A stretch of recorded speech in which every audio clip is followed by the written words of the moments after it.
Sorry about that. Let's let some people come in. Enjoying the weather.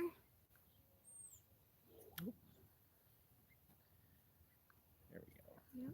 Happy Mother's Day to all my fellow moms out there. Thank you for joining me, taking time to hang out with me. I appreciate it. Hope you guys had a good day. You didn't work too hard. Us mamas, we never get a break, even on Mother's Day, I'm telling you. I got a list there. He can look and stuff like that. There is a bunch of stickers for those of you who don't know how those, or a special comment where you can leave a comment there and it gets our attention. And any of the proceeds that you have will go towards our homestead, go towards our future homestead because we are still renting. So we're not doing anything permanent here. It would go towards that. We also homeschool the kids. So it would go towards any kind of homeschooling supplies and things like that. And Trips, we just, stuff like that too. yeah, trips. Yeah. We just, appreciate any support you guys have for us. So that was the first thing I wanted to mention for anybody who is unaware of those. And if anybody else has any suggestions on that, go ahead and let everybody else know as well, because I am also new to lives and stuff.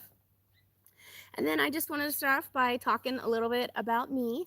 There we go. Yeah. Oh, Uncle Chris is here. Hi, Chris. Welcome. So happy you're here. Oh, and Valerie. Oh my gosh, you love my videos. Thanks, girl. Thanks so much. Anyway, I go on rants. He's here to keep me focused. Yep. So my name's Carolina. I am 34 years old. I was born in Bergen-op-Zoom, Holland. Yep, my dad was in the military, Air Force at the time. We lived there till I was 3 months old, and then we moved to Oklahoma. Another interesting place that I have lived is Riyadh, Saudi Arabia. My family moved there when I was 4, and we lived there till I was 11. So that was a good experience for me, being around all those different cultures and all the different backgrounds. And it was just a great experience for me to have. And I traveled quite a bit before I was even out of elementary school. So that was fun. It was quite an experience. And then we ended up settling in Missouri. So I lived in Missouri from 2000 to 2006 when I graduated high school. And then didn't really see who else is here. Over again some more. Hey, MD, good to see ya. Good to see ya, Anna. All right. Yep. Okay. Yeah, so that was really fun. A good experience. Let's see. Lived in Missouri was okay. I don't know. Like we moved there. My parents forced me pretty much, and they had a lot of family there. So that was nice to be around some family. It's just so humid there. Ugh.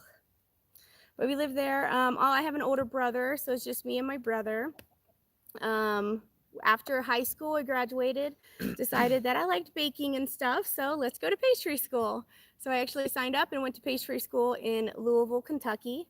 That was a love-hate relationship also because I went like straight out of graduation. So I was just a kid. I probably could have got a lot more from it had I been older.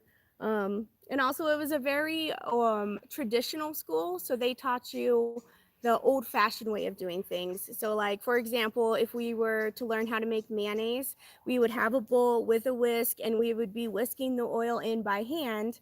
Versus you get out into the industry and they're like, what are you doing? Use the food processor, or you're melting chocolate and you use it over a double boiler, which is just a pan and you put a metal pan bowl on top of it and melt the chocolate slowly so the steam melts it. And you're doing that to melt the chocolate and you get out in industry and they're like, what are you doing? Throw that in the microwave.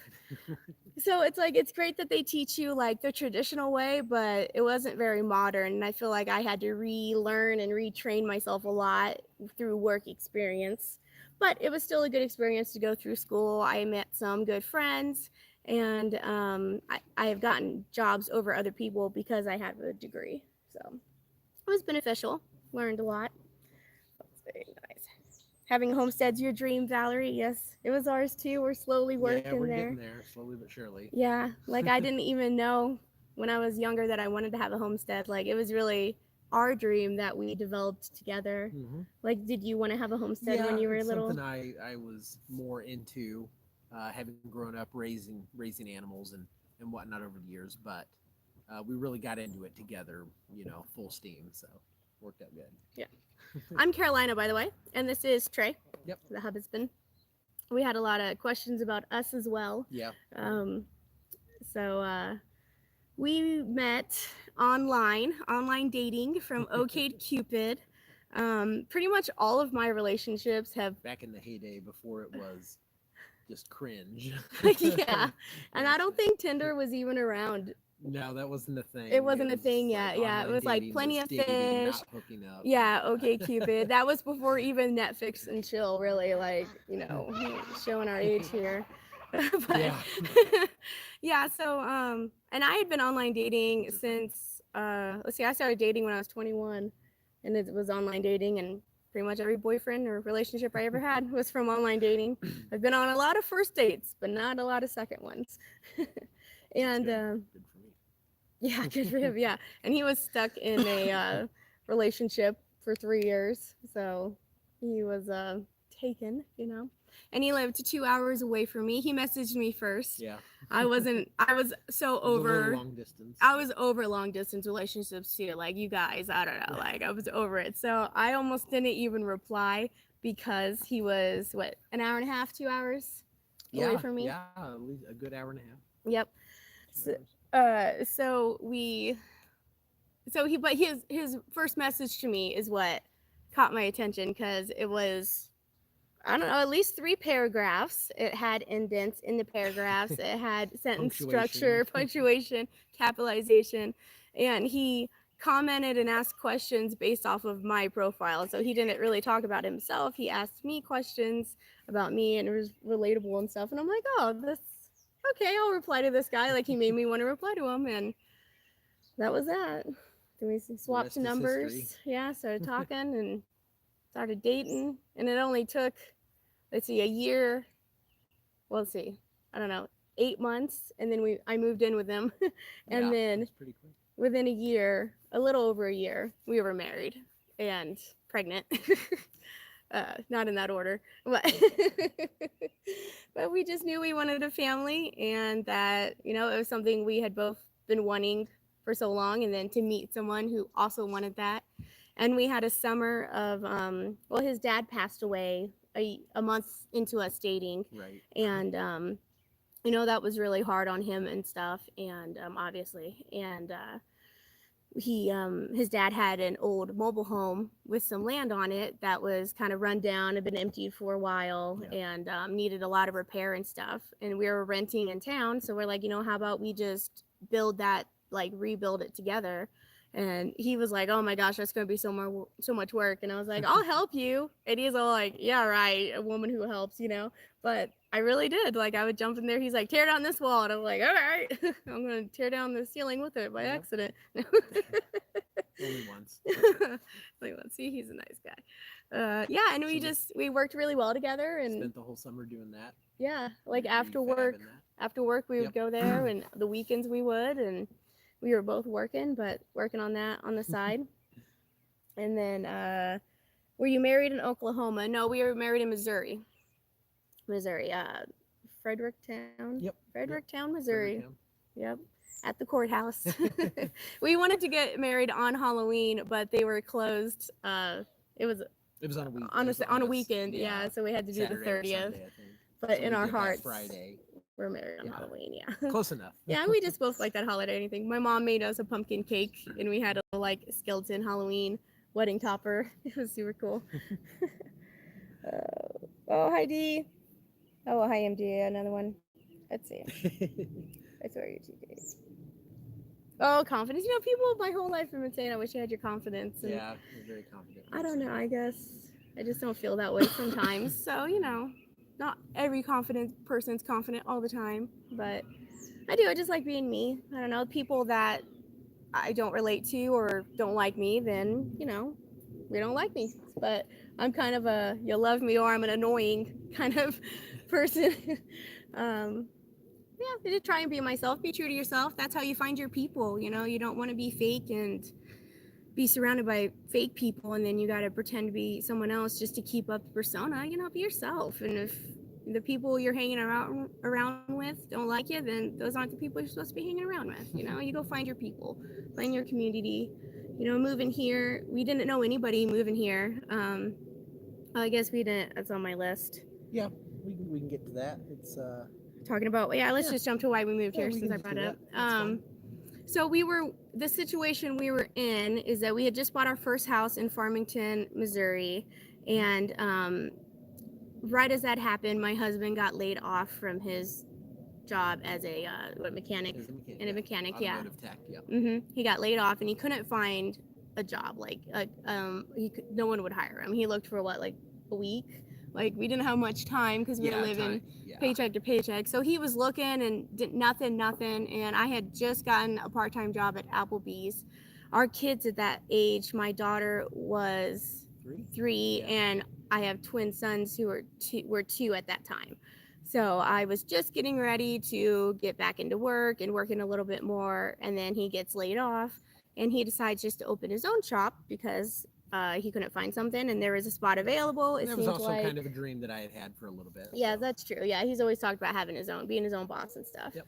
So he did that. And then I ended up pretty much working full-time nights at Applebee's. We did that for like a year, just on and off tag teaming. He would have the kids with him, or we would have a sitter. Take them to work, take them to the shop. Yeah, there was a little break room that we set up as a play area. And Applebee's was right across the street, so on like break and stuff, I would come over, and we made it work. And okay, yeah, and so we were doing that for a while, and it's just a lot of work and not a lot of reward. And I was training to be the kitchen manager at Applebee's. It was right after COVID happened. When it started, yeah. Oh yeah, when it started at March, yeah, is when it started. His shop stayed open during the whole time. The kitchen that I was working at, the Applebee's there, went down to 2 cooks only, and I was one of them. And but I spent the whole time really picking the kitchen manager's brain so I could become one, just so we could have money. Like I didn't really want to be a kitchen manager because managing a kitchen's a lot of work, and I wanted to be at home with my babies. We knew we wanted to homeschool, and so that was constantly on my mind of I'm all they're going to have to learn, like you got to be there for them. And so we were talked about Montana when we first had my daughter and when I was pregnant with the boys. For a couple of years, yeah, we had been kicking the idea around. Yeah, I wasn't quite ready to leave my mama yet. We're just about to have all these babies, So we ended up buying a house, settling some, and then he brought it up again, and I was like, let's go for it. He put in applications both in Missoula and Kalispell, and instantly people started fighting over him. Yeah. What was it like? A very high demand out here for automotive techs. Not quite sure why, but yeah, like just not a lot of techs out here. So he got a bunch of different offers, and it was one of them ended up winning, Meineke. He's a really great guy and offered him the most and the best deal. And within 6 weeks of deciding to move here, we were packed up, a house sold. Yeah, a month and a half, we packed up our whole house and put it all in one box truck, and drove out here. Yep. Spent 2 days driving. Yep. With the kids, we had 3 kids, 2 cats, a dog, and a mother-in-law because we brought his mom with us. We made her move with us. And the kids are all, she got the grandkids, so with us. Yep. So she's staying with us too. So she drove the big box truck while we moved. Quite an adventure. And then we had to stay in a hotel for 2 weeks before our house was ready to rent. That was fun. At a My Place hotel. That was interesting. Yeah, it had a kitchen in it that at least once a day someone would set off the fire alarm, and then the firemen would come, and the kids would be like, "Oh, fireman!" We had to go say hi. It was our daily entertainment. It wasn't too bad. I had to make friends with the downstairs lady because 3 kids, 2 cats, and a dog, and we're on the 2nd floor. Yeah, no matter how many times you tell them no jumping, they jump. Yeah. So favorite food to cook. You got up here. They asked for your favorite pastry to make. My favorite pastry to make. You can do that with favorite food. Okay, and I got favorite pastry and favorite food. Let's see, desserts. Even though I went to pastry school, I find myself drawn more towards cooking. Yeah, you're not a big sweets person. Yeah, or a bread person. I like ice cream. Is really I get that from my dad. I'm an ice cream person. But I'll bake a cake. I can whip up a cake pretty quickly. Let's see, cake. I want to start getting, we make cookies and stuff with the kids. I don't really do much with like Danish dough and like puff pastry dough is hard to make It's very time consuming. Does the Dutch baby count as a pastry of some sort? I guess not That's really. a pancake. Yeah. Yeah, a Dutch baby is a breakfast Still a pancake baked like good, that. but Yeah, to do that. And then favorite food to cook, I like just good home cooking. Let's see, I make a lot of like chicken piccata. yeah chicken That's picatas. a big one. Yeah, I do a lot of stir fries. I made chicken fried rice for dinner tonight. Just easy stuff. I did baked chicken yesterday and then used leftovers to make chicken fried rice today. So just kind of reinventing food. And honestly, this past year is really when I started really branching into the kitchen because I transferred to Applebee's here in Missoula and was working there for a couple of months while we moved here just to make sure um, we could afford the rent and everything. And once I quit there to stay home, I was really able, I feel, to re-fall in love with food because I've worked in a lot of commercial kitchens. Like I've worked in like Applebee's, Ruby Tuesday. The Cheesecake Factory is probably the best restaurant that I have worked in. I worked in a That's pretty couple. fancy. Yeah, I worked at Schnucks as a cake decorator and a donut fryer and a baker. I worked at um, a home business owned bakery who did fancy cakes and stuff like that just as their baker. So I've had a mostly all cooking jobs is Yeah. cooking or baking jobs has been the extent of my experience, and I've learned a lot along the way and stuff, but it's always someone else's menu, someone else's recipe, someone else's way. And so here, like, once I can use my cast iron, I can add something to it that I didn't want to, I can try this recipe. And um, getting into the canning and everything also was last year when we really moved here. I did, Yeah, actually, Valerie asked, how did you start pressure canning? yeah, pressure canning. So I bought one in Missouri, brand new off of Facebook for $10 is my one pressure canner I got. And it was brand new in the box. And it stayed that way for a year because I was just like, oh, I don't know. I'm busy with Same this. I'm thing, busy with that. and intimidated. Yeah, You're like, intimidated oh, with I the don't know food. how to do it. I'm like, husband, help me. You got to help me do it. And he's like, oh, I will. And then I wouldn't do it unless he was there helping me. And he's the type of man where he just teaches himself or he finds where he has to, like, what to watch to Right. teach himself. Like, he teaches himself stuff all the time. And that's very, like, I need to channel that. So I got the pressure canner, and then I bought one here. There's another one, $50 from the one that I have that has the gauge on it on Facebook Marketplace, and I got that. And somehow the gauge made me feel more comfortable, and I was like, you know what? I'm just gonna do it, and I did it. And I was looking on YouTube, looking at videos, and watching how people did it. And the first one I did was beef stew. I just cut up some cube meat, put potatoes and carrots and celery in there, an onion, I think, and put the water in there and just did it. Yep. It turned out great. Yeah. I forgot the salt. I took it out too soon, so it siphoned everywhere. But it was great. It was a great learning experience. And, I realized that I had my canner going way too hot for way too long, so that could be helped with the siphoning. And one time my Yeah. corn, like I was not releasing the pressure too early. yes, Taking the lid off. being too anxious to Yeah. see if it worked or not, and taking the weight off and releasing all the pressure. Right. And that just wait, patience.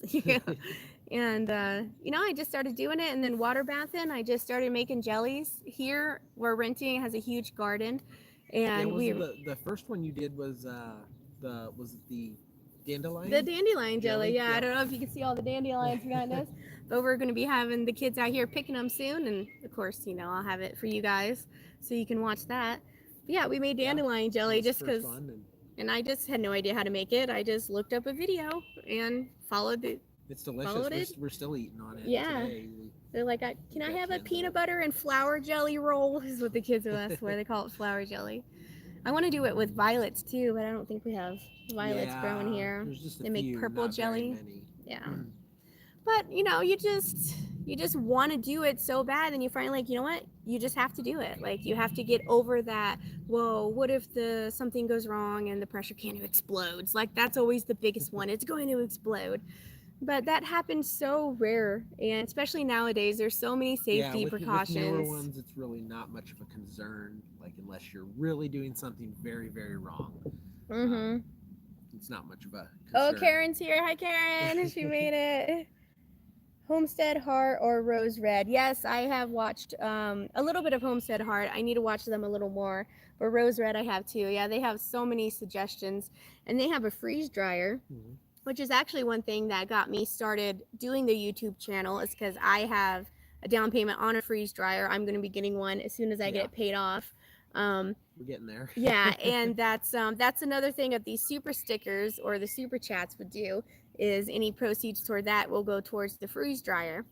Because the main reason I want to do that is my mom is diabetic and she's still in Missouri. So I want to make diabetic friendly meals and freeze dry them so that it would be lightweight to mail to her. And all she'd have to do is add hot water and they would be nutritious, diabetic friendly meals for her to help her, because I can't help her since I moved, you know. Right.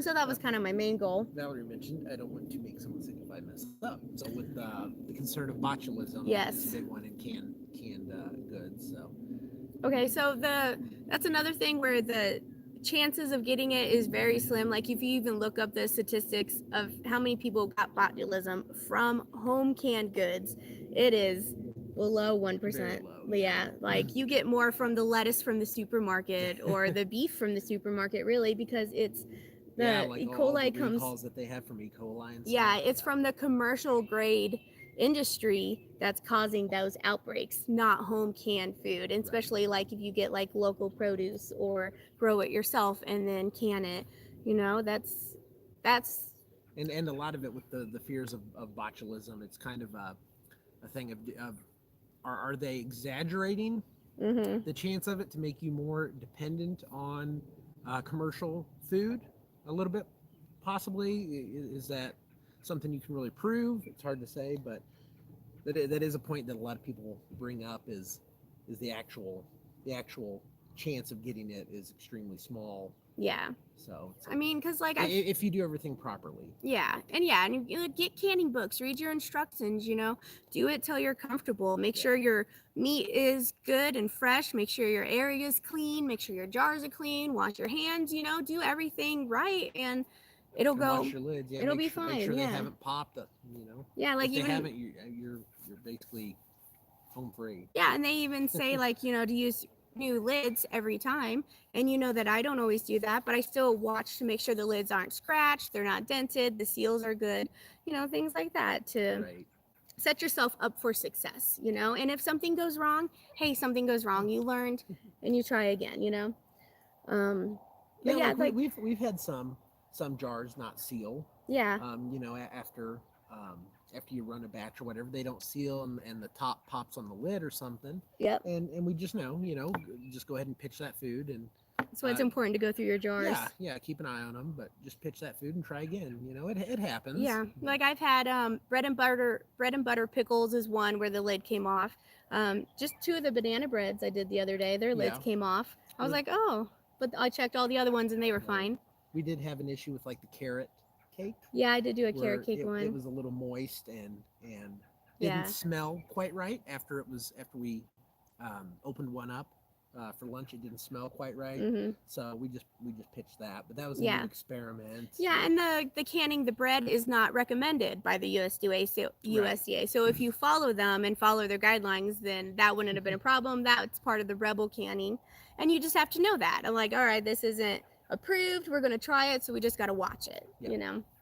And you know, I was worried about that too. And my first experience with home canning was actually him. He had pickled some carrots the year before, and when I moved in with him, sliced carrots from I had a little raised bed garden in the back of the house that I was renting, and I pickled some sliced carrots right before we met. Yeah. And he was like, here, you want to try them? And I just had this initial, oh my gosh, I'm going to get sick. And I can't even think as to why I felt that way. Like what made me think I was going to get sick. And I really feel like it's just, we've been taught that homegrown food is dangerous. You can get sick. It's better to have it pasteurized, better to have it extra sanitized in a factory, like the process commercials. Yeah, they check everything. It's got the seal of approval, which now we're learning more and more that a lot of that's lies. Like you find moldy fruit in In canned fruit, you can find rat hair and peanut butter. I mean, there's a lot more. One thing a lot of people are experiencing now and posting on social media too is the quality of foods. With a lot of the food shortages that we're starting to have, the quality of foods in the supermarkets is really dipping. There's been numerous posts I've seen of people sharing like bins of onions that are already starting to mold and stuff. They're already going bad because they're running out of product to ship, and they're having to start shipping sub quality product, and that's that's a problem. Like Yeah, it is. So like you don't need to be, I feel like you shouldn't really be worried about getting people sick. If you do everything the right way, follow safe practices, use your head. Common sense. Yeah. I always do the smell test, and sometimes the taste test, and it's just Angeline was on. no. Oh, thanks, Angeline. Yeah, and it's like we have a long way to go. Like we're still new to this, and that's why we decided to kind of do this channel and just show you guys that there are people out there like you that have just started. Like we've barely just started. Yeah, it is. We've barely just started. Yeah, we're still learning every day, new stuff. Yeah. And it's just like, it's possible. We're going to be making mistakes, and we're new to Montana too. This is going to be our second summer here, our second garden season. And it was so great last year because the weather is so much different than Missouri. Yeah. That's why we just love it here so much. Because here we're sitting out here in the sun at the end of May, beginning of May. Beginning, but still. Yeah, whatever the date is. We're used to in Missouri, like stepping outside and instantly being drenched in sweat from the humidity. Yeah, if we were doing this there, we wouldn't be like, all right, guys, sorry, we gotta go. I'll be covered in mosquito. And it's cooler, and we could hours in the garden and not get eaten alive by bugs and not even break a sweat because it's not human, and we can enjoy it. So we felt like we were getting a lot done, and we did good last year working together at tackling any of the problems together on the garden. And it helps that I'm home now so I can do this. It helps that the kids are older. We got a 5-year-old who's going to be 6 next month. And then right behind her are the boys that'll be 5 at the end of July. And they can come out and help, and they're digging too, and they still won't touch worms. Well, one will, the other won't. And they're planting peas. They're like, can I water the radishes? They're like, oh, we planting potatoes today. They're getting so into it, and it's something great. Like this to me is what I'm giving them that I didn't get as a kid, is the gift of seeing where our food's coming from and being a part of it, and just having this life of being closer to the earth. And I feel like that's more of what we came here to be, is just to live, not go back to the roots a little bit more how humans are designed to exist. Yes, not this rat race. Yeah. Valerie was saying she needs to find better food storage situation. Our freezers are getting full. So are ours. Yeah, they are absolutely packed, and I don't know if we're going to get another freezer here soon or figure something out, because like, what are your freezers full of? Like, you got meat in there, you got veggies in there, like processed foods. Like processed foods take up a lot of freezer space. That's another reason for the freeze dryers, that you can freeze stuff. Like freeze dryers. A lot with ours. Yeah, those who don't know what it is, it freezes the product and then it removes all the moisture from it. So dehydrates freezes it. So freeze and then dries it. Yeah, so that way all the moisture's out of it, and that food's supposed to last 25 to 30 years if it's stored correctly. And you can't freeze dry everything. Like sugars and fats don't do well. But meats, you can do raw meat, you can do cooked meat, you can do meals, all kinds of stuff. So that's one thing, but the freeze dryer would help limit or free up some of the storage, because less jars, more packages you can put in totes and plus stuff you get like longer that. Storage. Yeah, can't keep something in the freezer for 20 years, but in freeze dried you can. So exactly. All right, like what other questions you guys have for me? Let's see. I have fruit, veggies, and meats all freeze dry extremely well. That's what she said. Yes, yeah. Oh, yeah. In no processed fruit, veggies, and meat. Well, that's good. That's good. Yeah, do you just the meats, I have a turkey video we're working on right now on canning. I roasted a turkey, and then I made broth, canned the meat. Waste. Yeah, and then made can the meat, can the broth, and then I also am doing something with the bones. So I have that video coming, so stay tuned for that. I got every part of the animal. Yeah, the best you could, you know. Which and we just started harvesting our chickens too. That'll be another video we'll be sending your way, and we'll kind of do the same thing on those. Try to use every part of the animal. Yeah. Except for the feet. He's already told me no chicken feet. No. No chicken feet for me. You put him in the broth. You never know. He's pretty good about eating stuff, except for like seafood and stuff. But he's pretty good. Like we discovered we love venison. That's our first thing we've really tried this year. I had it for years. Yeah. Growing up. I haven't. But you had never had it. That elk was new to us too. Yeah. Let's see what else did we. Let's see. Oh, our cat caught a quail the other day and brought it in. I didn't. Big old bird. I didn't harvest that one though, but bison. Yeah, we tried bison. That was good. I made a spicy bison chili. That was really good. How are our goats? Our goats are good. One of them, our buck, was mad today. We had to keep him in the pen and let the ladies out to graze because he's been scraping some of the trees with his horns. Yeah, so which is no bueno. Gotta nip that in the bud. Yep. So, but they're doing good. The baby goats are weaned. We got them posted. Gonna get them sold, and Grandma's about to have hers. Our grandma's our other goat. She's about to have hers probably any day. Like her udders are dropping. And it's pretty full. Yeah. So I think she's any day now. And she's over these other babies. Like she keeps, get out of here, kid. We need to try and catch that this time. Yeah. Yeah. Last time when Bonnie had hers, I just came out and there they were, both babies. And I'm like, Bonnie. She just had them, but she did great. She didn't need me. But we need to, stay more on top of that. Making beef and noodles with my beef roast. Nice. Very nice. For the great town day. I'm glad you guys like my content. I really do. And my food bank hauls.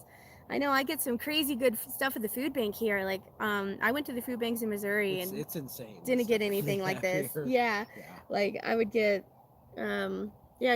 prime rib we've gotten before and stuff. But it's a really good community here. Like during the summer, they have certain gardens that they grow food specifically to donate to the food bank, so everybody's getting local produce as well. Yeah, there's like a dozen community gardens throughout the city. Yep. Like all the beets I got last year was from people donating from the food bank. Yep. And then they have a Kid Empower Place center where it's just free play for the kids. You go in there and it has a bunch of sensory stuff. Sometimes they'll have an activity. Yeah, they'll have a little activity. They got books and stuff. During the summer or school breaks, they have those No Child Hungry school lunch programs where they have a sack lunch. And then in the summer, they do breakfast and lunch. And then sometimes they have a snack. And every day, any kid under 18 qualifies. You just stop by one of the schools between certain times and pick up lunch. Yeah. So like that helped a lot this last summer. Like my mother-in-law will watch the kids and be like, all right, I'm gonna go grab the lunches, and I'll just swing down, and it's healthy food that that they're good for out and about if we're taking them hiking or down to the river or something. Great little lunches that you can take with. Yeah, or the park, you can take picnics and stuff. Let's see what's the next one. Food shortages? Food shortages, yes. Miss Janet. Is Janet here? I haven't seen her yet. Janet, where are you? Seen her. Look at all these people. Oh my gosh, you guys. It's so great. Okay. But Janet had replied on one of my posts asking me about the upcoming food shortages and how we are preparing or what advice I would give to other people and what they should be preparing for.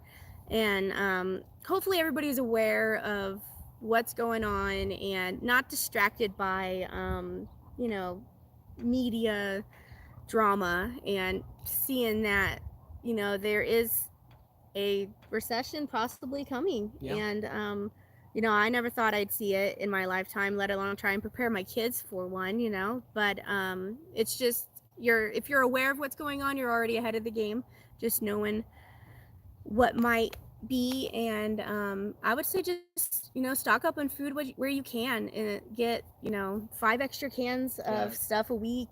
I would do more. Dry goods, anything that stores well.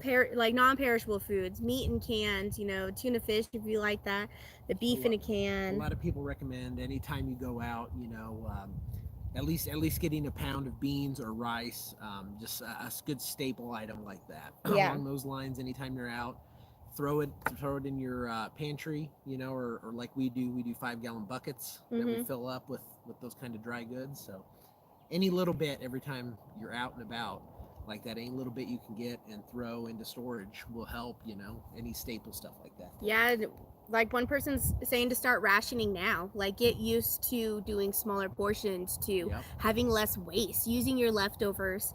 Like today when I made the chicken fried rice, I did extra rice rice, so I did a full 4 cups of that, did half of it in dinner tonight, and just have plain rice that I'm going to use to incorporate in a dish tomorrow.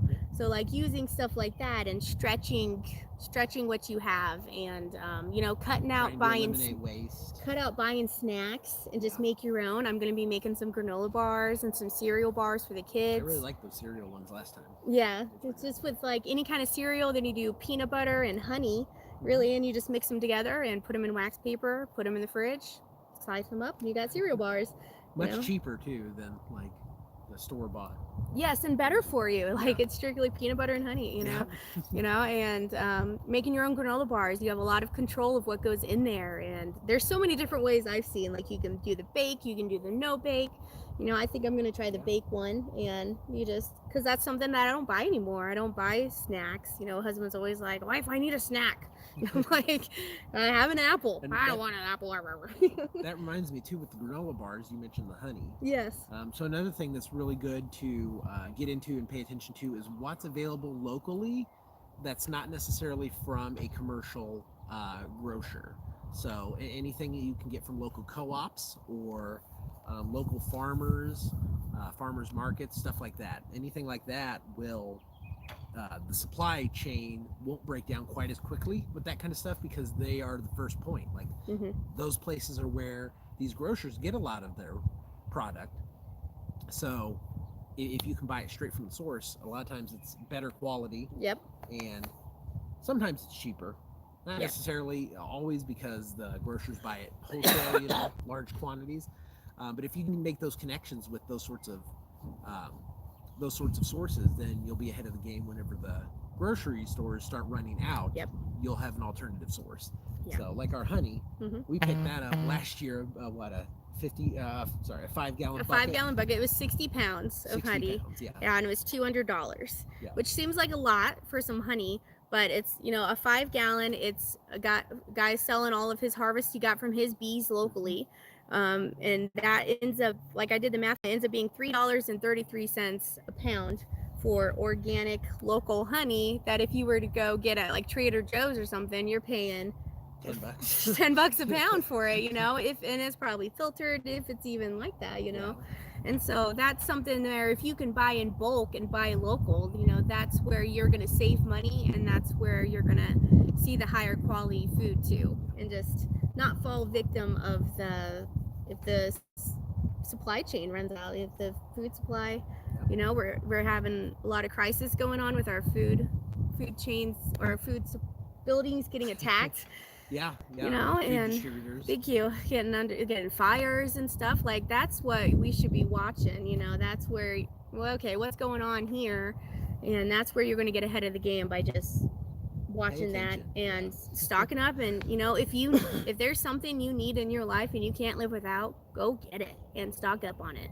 Like make sure, like we're talking about contacts, like I've been having, like I need to get contacts, I need to get a good pair of backup glasses, so in case something happens to contacts, I have glasses. It's getting allergy season. One of our sons has pretty bad allergies, so like, are we stocked up on allergy medicine? That's the kind of, like, think of pretty much anything that you need that and stock up now, because chances are you could probably still get it right now, but pretty soon it's going to be either some stuff, stores are running out of baby formula. Limited dog food. Dog food's limited to one per bag, one bag per person. I saw whole milk was limited to 2 gallons. Not any of the other presented milks, just the whole milk. That was interesting the other day at the store. And if you need it, stock up on it, because it's either going to be not available, too expensive to go get, or too expensive to buy. And so you need for that. All right, enough chatter about that serious stuff. Get into the weeds there a little bit. DS, when is harvest season? So here we really I don't know. We try to get everything out of the ground by what? Late August, Yeah, September. like this is still our second year gardening, Yeah. so we're getting used to the frost Yeah, dates. I know. Last year, we started getting snow, Octoberish. It really starts Yeah, snowing quite a bit here, and even before the snow, we start getting really heavy freezes in October. So we'll try and get everything out by at least September. You know, out of the ground. Aside from some of the root um, vegetables that we have, carrots, and we might do another round of radishes yeah, and stuff like that. Anything in the ground can wait quite a while, but otherwise, yeah, we only have like shoot what 4 5 months of growing season maybe. yeah. It's kind of rough. Like um, we've got some stuff out right now that'll be in another video here soon: carrots, turnips, radishes, stuff like that. But it's still too cold right now even to put any Those tomatoes, are peppers. peppers, zucchini, melons, anything like that.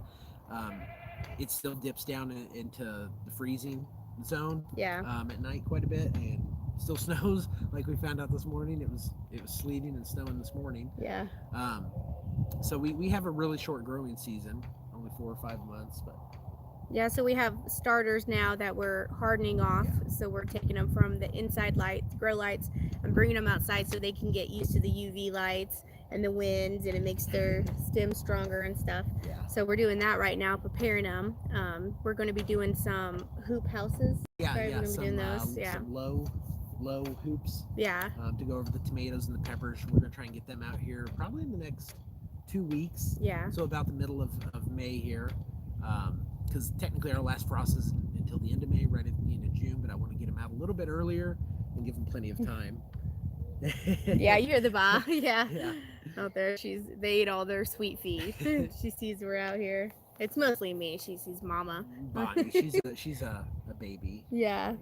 Whenever she was pregnant, I let her eat out of the sweet bin. You know, when I was Sweet the sweet feed bin. Yeah, when I was getting it, and I would feed the other ones, and she would eat it. And now she's used to it. I'm like, well, I did that myself. Created the monster. Yeah, yeah. But it is a short season, and that's why it's kind of like all hands on deck when it's grow time. We have to be out there with the weeds. We got behind on some of the weeds last year. We're hoping to keep up with this year. And then harvest season, like yeah, we're gonna do wood chips for a lot of it to keep the grass down and everything. Yeah. Trying to do that. yeah, we don't want to do raised beds would be our preferred method, but we don't want to invest in any raised beds here. And at the lumber time, is so so, expensive right yeah. now. Granted, it has come down a little bit, Yeah, but it is just insane. We couldn't afford that. it gets cold. Yeah, in Chicago, Chris. Yeah, you're just a hop skip away from St. Louis where we were. Yeah, it does get Yeah, cold the fast. limits, not having any in Indiana. We kind of saw this coming about a month before it started to hit up here, because I follow some people that are in Alaska and a couple other channels that we watch on there and stuff. Yeah, And that was the first I had heard about it. The limits on stuff really hitting was about 2 months ago.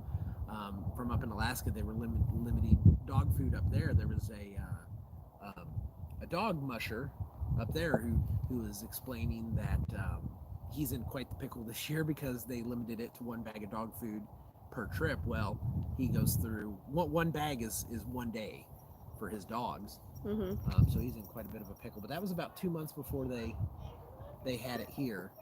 So yeah, it slowly trickles down, like Alaska, and then the Pacific Northwest here is kind of the first within the U.S. to really start experiencing it because we're at the end of the supply chain. yeah. But it takes a while for that stuff to trickle down. It does, yeah. There's a lot of stuff that's stored in warehouses that you don't really realize how long stuff's in the warehouse. Yeah, months So and months. even though they may not be getting the supplies anymore, they still have the backups that are now, getting used up. 94 degrees. They don't know. No, thank you.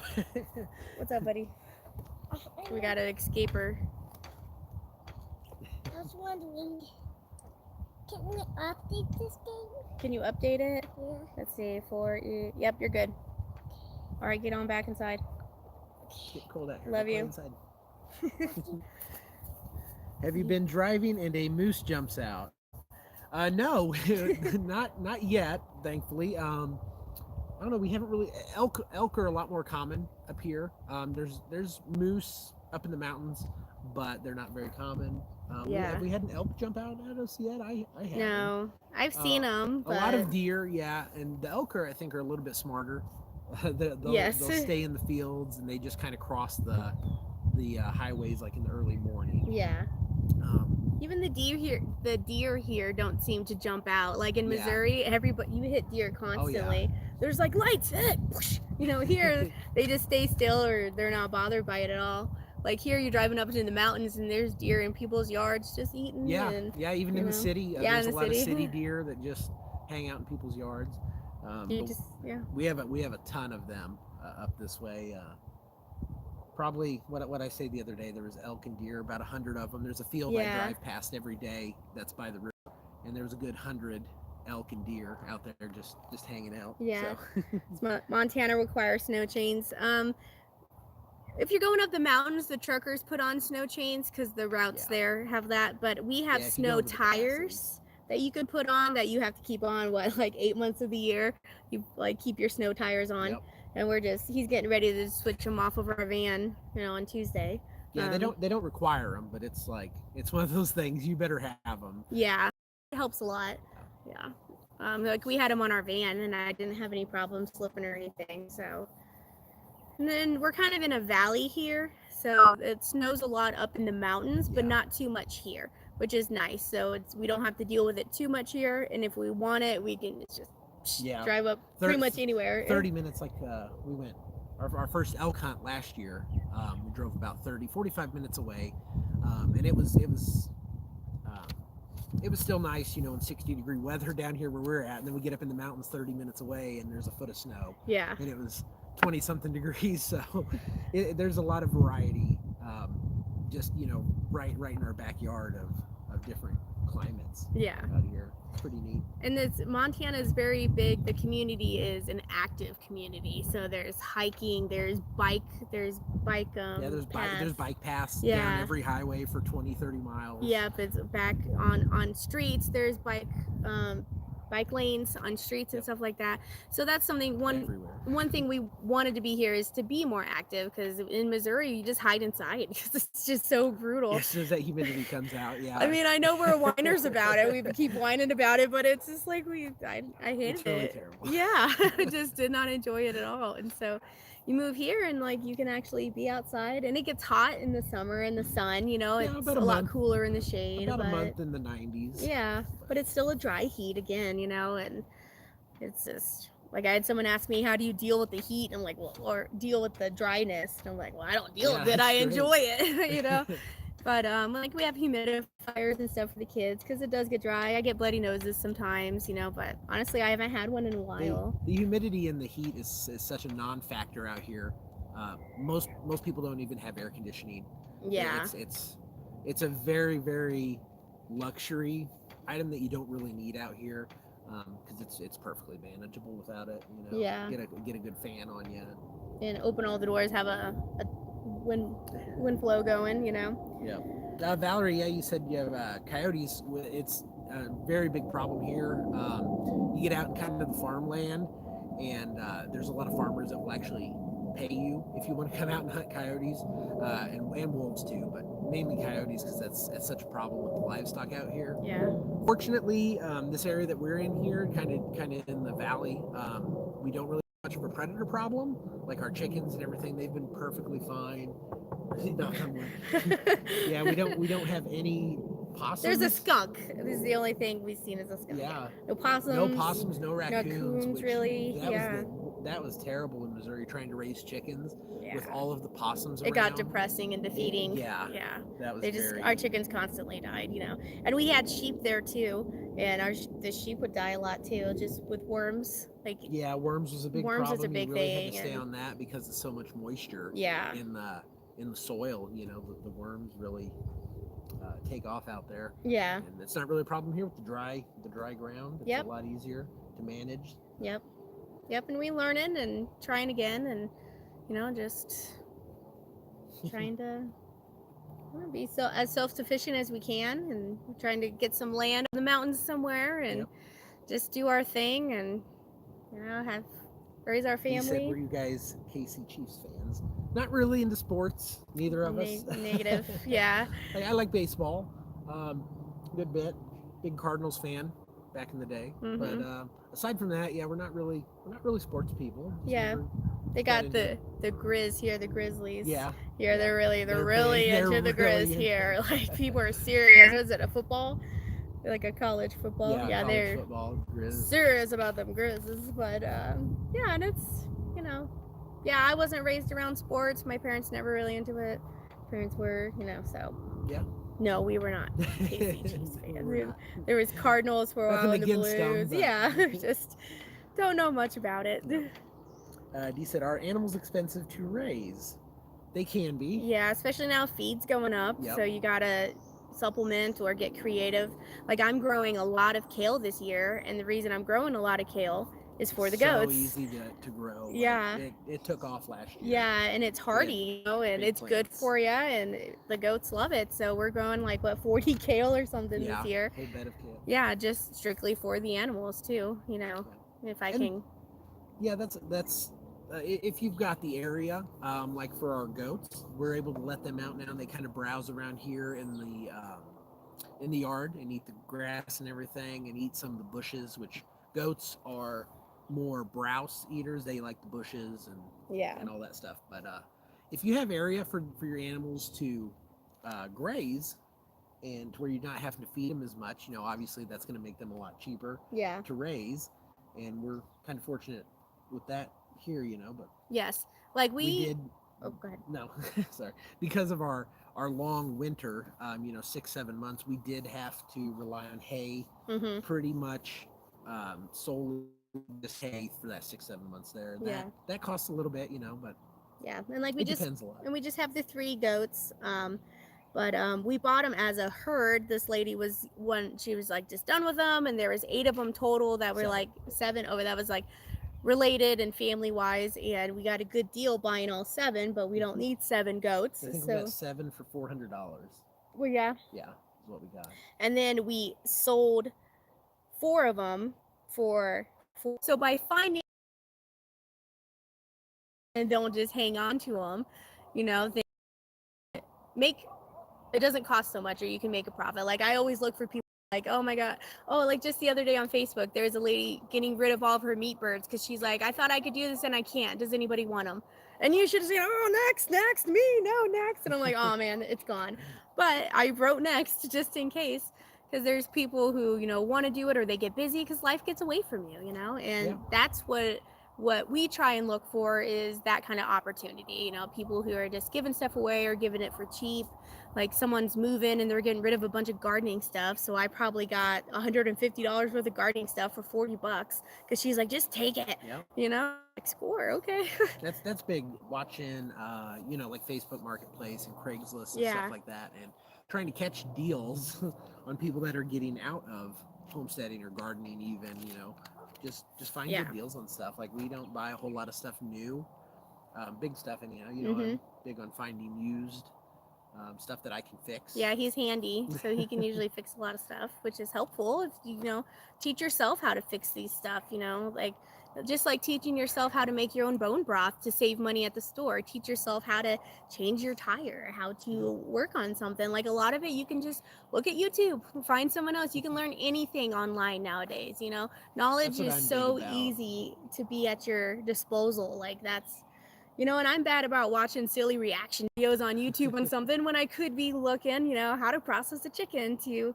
So I fall victim to that too. And that's okay to have that de-stressing, brainless stuff. But it's also important to learn something new every day, try and push yourself, and no one is going to push you further than you can push yourself, and you can learn so much if you just have the drive to do it. Yeah, Valerie said she makes her own broth and it tastes so much better. It does. It really does. It does, because you can add anything to it, and it's really no big deal. It's like, oh, this is bone broth? Like the rice she just made for dinner was with turkey broth. Yeah, because I had a bunch of that turkey delicious. broth. It has so much flavor in it. Yeah, and he's like, oh my gosh, what'd you do? I'm like, oh, I just put soy sauce in there. Like, I was trying, what did I do? And I'm like, oh, I cooked the rice and broth. Yeah. And it's just little things like that just elevate your cooking and make it so much better than going out to eat.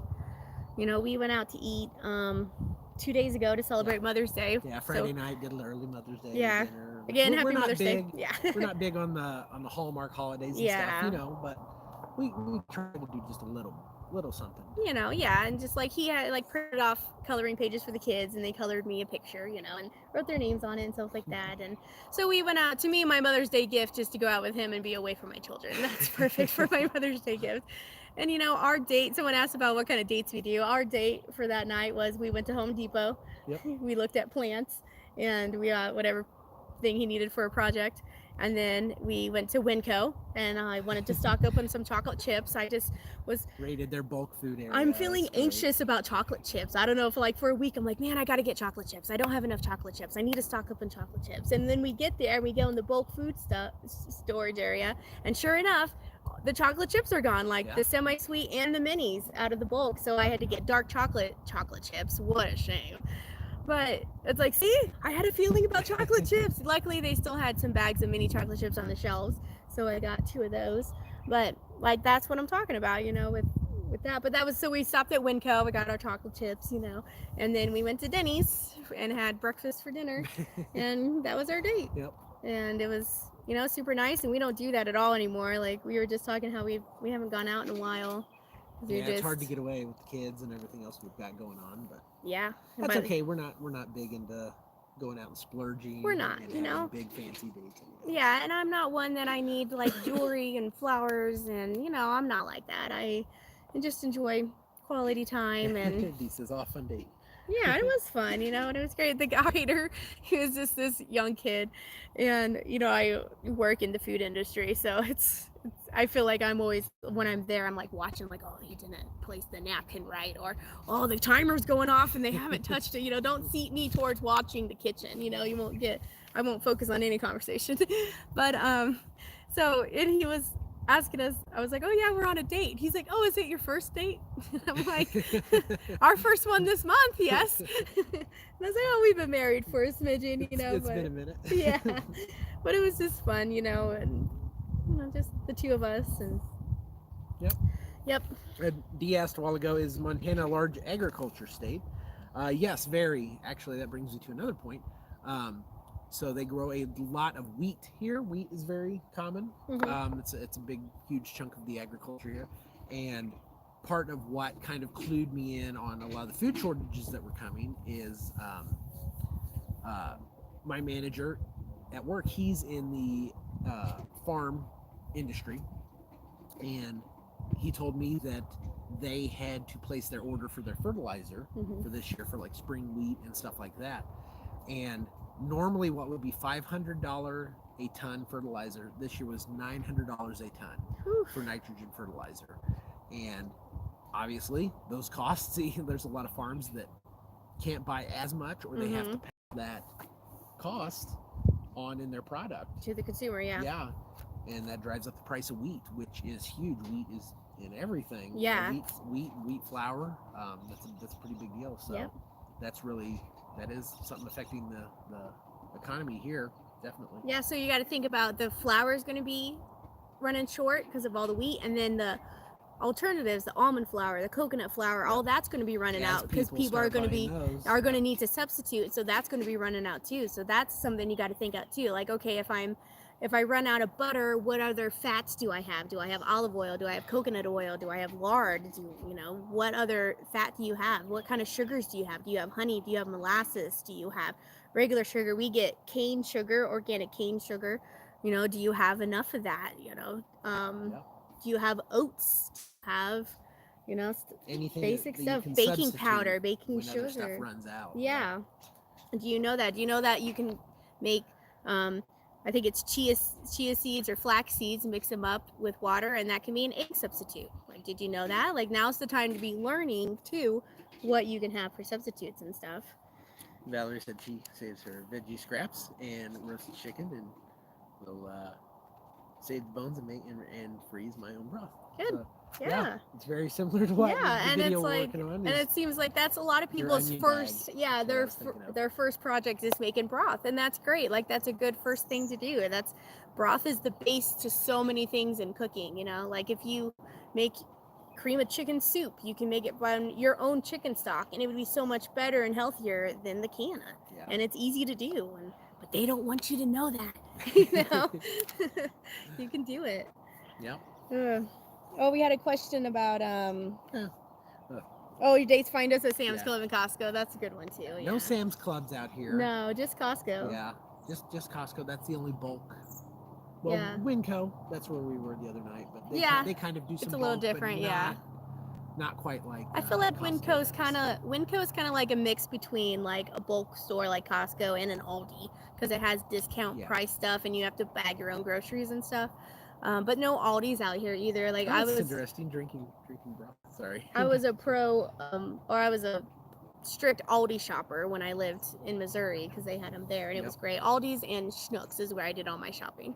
So we moved here, I had to relearn the grocery stores, and Winco wasn't built here yet when we first moved here. That it was we something. do not use Walmart for No, virtually anything. There occasionally there'll be very rare we a go little, stop at a little Walmart for stuff. something, Yeah.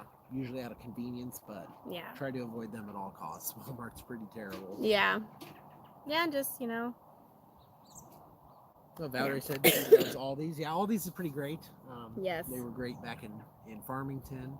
Unfortunately, that's something I just saw. They announced that like they're going to be having to raise their prices, like And they store have wide been, 30% or something like that. Aldi's, and there was another German-based supermarket like that, similar. They said they were going to have to be raising their prices. Oh, Janet's here. Hi, Janet. You made it. You can also find England's baking. Oh, that's Yes. Yeah.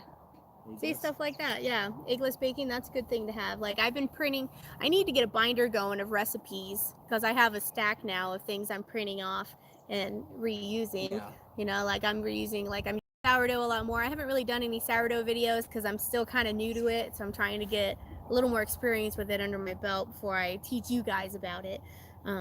But sun's starting to go down behind the mountain a little bit, so we might not have too much longer. But yeah, let's see. It stayed light out here till like 9 o'clock the other night. I was like, man, I'm ready for bed. I'm like, but it's the kids. It's time for bed, but Montana's still awake, Mom. And I'm like, well, technically it is, but you still need to go to bed.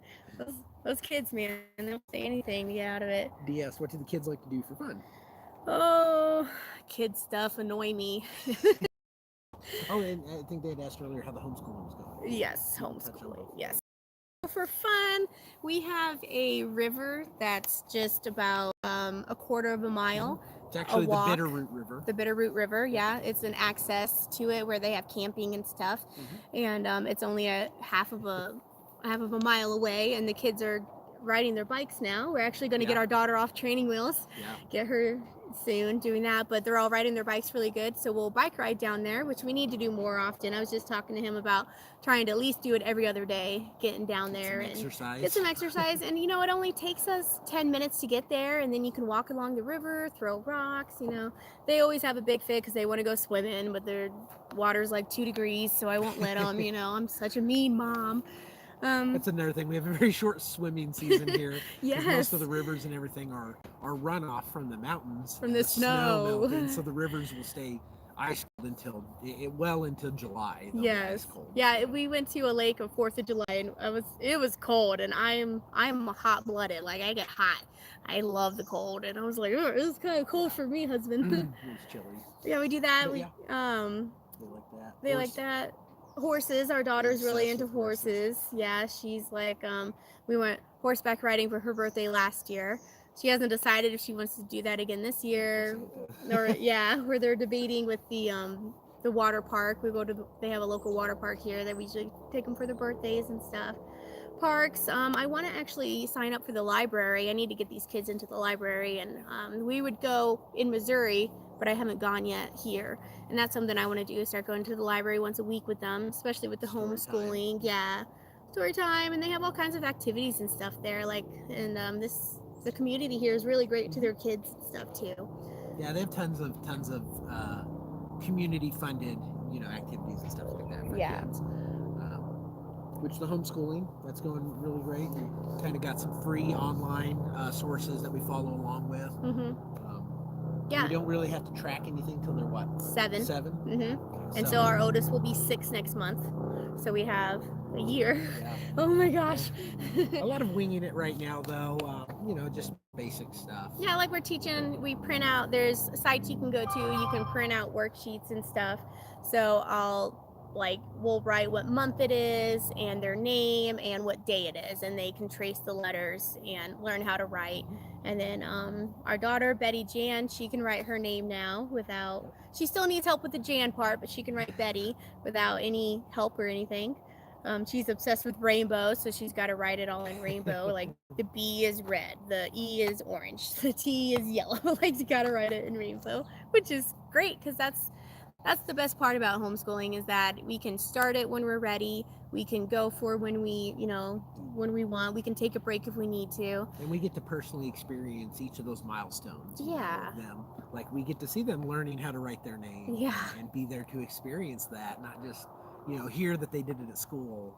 Yeah. And have a worksheet and stuff. Yeah. We get to actually experience it firsthand, and that's pretty great. Yeah, and and they all learn differently. They all go at different paces, and as their mom, who understands them better than me, who's able to understand their temperament and what they learn better and the way to explain stuff to them. And I'm still learning that, so there's days we get frustrated because neither one of us are communicating well, me and the kid. I'm going about it the wrong way or something. I usually always pin it back on I made a mistake somehow as to what went wrong with that in the way that I taught them or something. But like our son was talking about excavators the other day, because we'll do one-on-one time. We'll all go run to town and we'll bring one kid with us, so we'll get whichever one's going, we'll get that one-on-one time with whichever kid, and we rotate who gets to go. And we drove by an excavator, and Conrad was just like, that's an excavator. It has 3 syllables. Like, I was like, did you just say syllables? Yeah, excavator. Oh, 4, mama. Like, what conversation am I having with my 4-year-old right now? Like, talking about syllables and excavators. And he was telling me all about what they do. And I was like, where'd you learn that? And they have a program on their tablet, Khan Academy Kids, that we read about and downloaded, and they have to do, like, we do our handwriting work and our math or whatever, and then they do 30 minutes of Khan Academy Kids.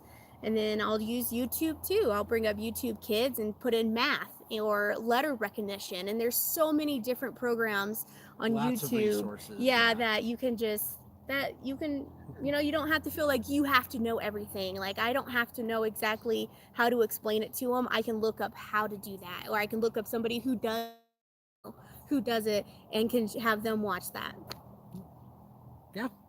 So that's great. It is nice. Like, and it's, and pretty soon we'll have to be recording it, but that's like, coming out here and going for a walk is not only PE, it can be math, because we're counting the clouds.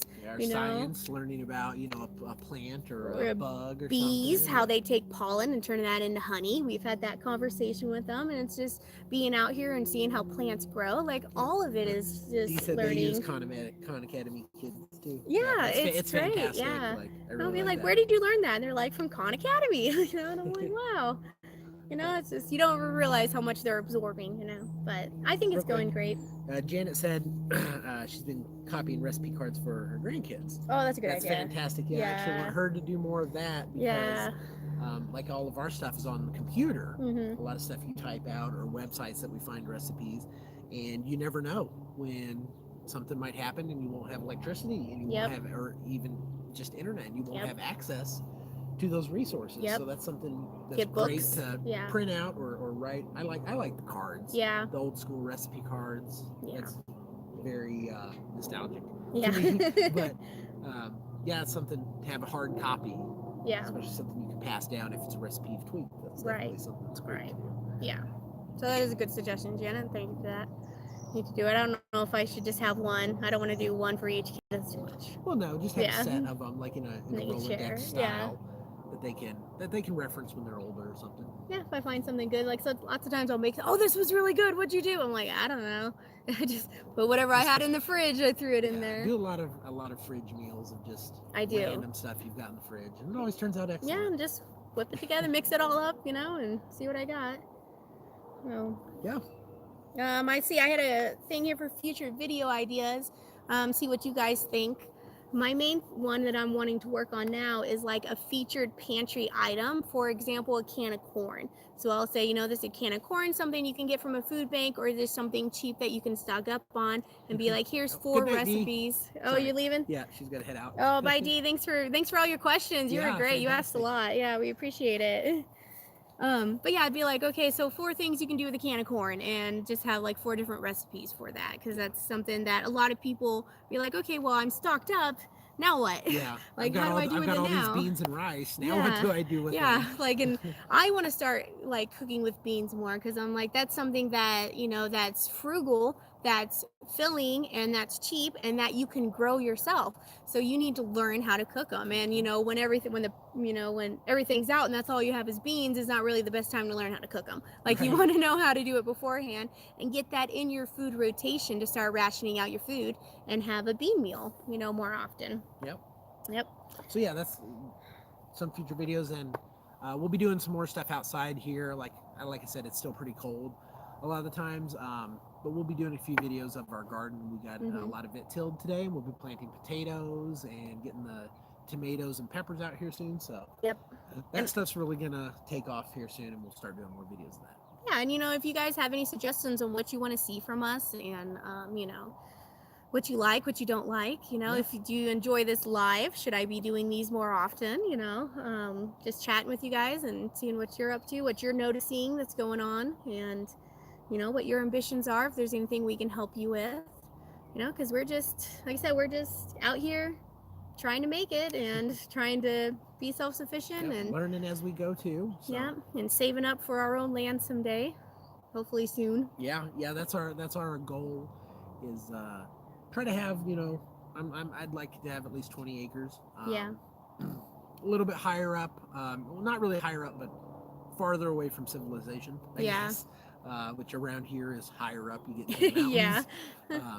But yes, somewhere a little bit farther away from people, where we can be as close to self-sufficient as possible, growing as much of our own stuff. Off-grid, obviously. So. Yeah. So you need a snowmobile to get there in the winter kind of place. We looked at some properties this past winter that were 13 to 15 miles off the highway. That when you got up that high, you had to have a snowmobile, because it was 6 inches of hard pack. Yep. At minimum. So. And we like the snow. We like the cold. This isn't for everybody, and a lot of people are like, oh, I couldn't handle that, or I wouldn't like that, and that's okay. There's different places all around the country or the world for you to live in. Like, we were talking about how people like Florida, they just love Florida, and we're like, man, I don't know if we could live in Florida, because of the humidity again. It's nice to visit, but yeah, or living in California where there's tons of people, or Seattle, if you don't like the rain, it's a rainy area. That's one thing I missed about Missouri, is the rain. It rained here the last couple of days. Yeah, we had two or 3 days of good solid rain here, which was kind of unusual. It is unusual. Usually you get a day, and then it might go a week, and then you'll get another day. Or you get a morning shower, and then it's sunlight, Yeah. We had a lot of good rain there for a couple days, and the raspberries have now started sprouting from it, so they're happy. Yeah, there's a lot of things have sprouted. We see some carrot sprouts now and stuff. But I miss the thunderstorms from Missouri, and it's nothing better than sitting on a porch listening to a storm and watching the thunder, or watching the lightning, listening to the thunder kind of thing. We get a lot of dry lightning here, which means it's lightning storms in the clouds, but no rain. Which, unfortunately, is very bad for our wildfire season up here. That's a big con on moving up here. Probably one of them. There's a big wildfire season, lots of smoke here in the valley. Really, fire's not a concern here, but we get a ton of smoke here in the valley where it settles from the fires that are in the surrounding mountains, so it'll settle down here. And so far, we had a pretty late winter. We had a lot of late snow, and now we've had a lot of precipitation so far here in spring. So I don't think we'll have much of a wildfire season this year.